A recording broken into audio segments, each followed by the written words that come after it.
राधे राधे दोस्तों, क्या आप जानते हैं कि मकर संक्रांति क्यों मनाई जाती है? इसके पीछे के क्या पौराणिक कारण हैं? आइए जानते हैं कुछ जानकारी। पौष मास में जब सूर्य धनु राशि को छोड़कर मकर राशि में प्रवेश करता है, तब मकर संक्रांति का पर्व मनाया जाता है और सूर्य धनु राशि से मकर राशि में प्रवेश करता है, इसीलिए इसे मकर संक्रांति के नाम से भी जाना जाता है। यह एकमात्र ऐसा त्योहार है जिसे संपूर्ण भारतवर्ष में मनाया जाता है, चाहे इसका नाम व मनाने का तरीका कुछ भी हो।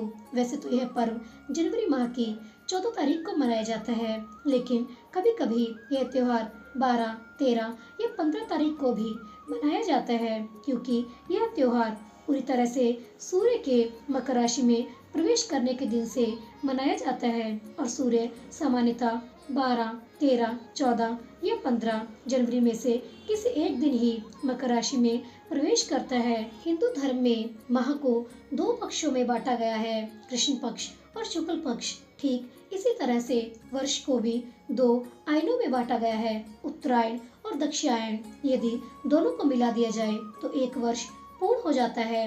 मकर संक्रांति के दिन से सूर्य की उत्तरायण की गति प्रारंभ हो जाती है, इसलिए मकर संक्रांति को उत्तरायण भी कहते हैं। हिंदू धर्म की मान्यताओं के अनुसार इस दिन भगवान विष्णु ने असुरों का अंत करके उनके सिरों को मंदार पर्वत में दबाकर युद्ध की समाप्ति की घोषणा की थी।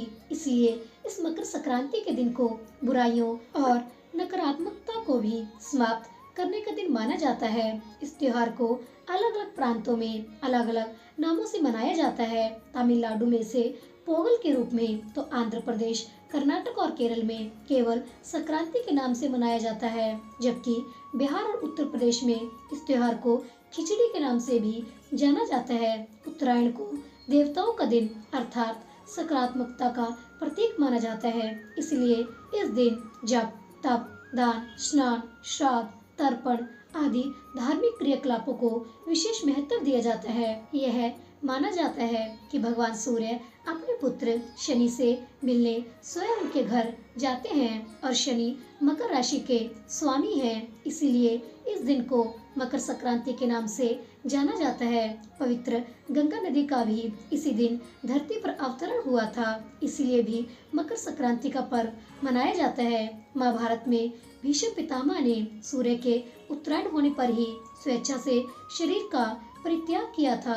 इसका कारण यह था कि उत्तरायण में देह छोड़ने वाली आत्माएं या तो कुछ काल के लिए देवलोक में चली जाती हैं या पुण्य जन्म के चक्कर से उन आत्माओं को छुटकारा मिल जाता है, जबकि दक्षिणायन में देह छोड़ने पर आत्मा को बहुत काल तक अंधकार का सामना करना पड़ सकता है। स्वयं भगवान श्री कृष्ण ने भी उत्तरायण का महत्व बताते हुए कहा है कि उत्तरायण के 6 मास के शुभ काल में जब सूर्य देव उत्तरायण होते हैं और पृथ्वी प्रकाशमय रहती है, तो इस प्रकाश में शरीर का परित्याग करने से व्यक्ति का पुनर्जन्म नहीं होता है और ऐसे लोग सीधे ही ब्रह्मा को प्राप्त होते हैं। इसके विपरीत जब सूर्य दक्षिणायन होता है और पृथ्वी अंधकार में होती है, तो इस अंधकार में शरीर त्याग करने पर पुण्य जन्म लेना पड़ता है। अनेक स्थानों पर इस त्योहार पर पतंग उड़ाने की भी परंपरा प्रचलित है। लोग दिन भर अपनी छतों पर पतंग उड़ाकर हर्षोल्लास के साथ इस उत्सव को मनाते हैं। विशेष रूप से पतंग उड़ाने की प्रतियोगिता भी आयोजित की जाती है। पतंग उड़ाने के पीछे धार्मिक कारण यह है कि हमारे प्रभु श्री राम ने भी पतंग उड़ाई थी। तो दोस्तों, आपको यह जानकारी कैसी लगी? अगर जानकारी अच्छी लगी है तो कृपया इसको लाइक करके मेरा उत्साहन बढ़ा दें। मिलते हैं अगली जानकारी के साथ, तब तक के लिए प्रेम से बोलिए जय श्री राम।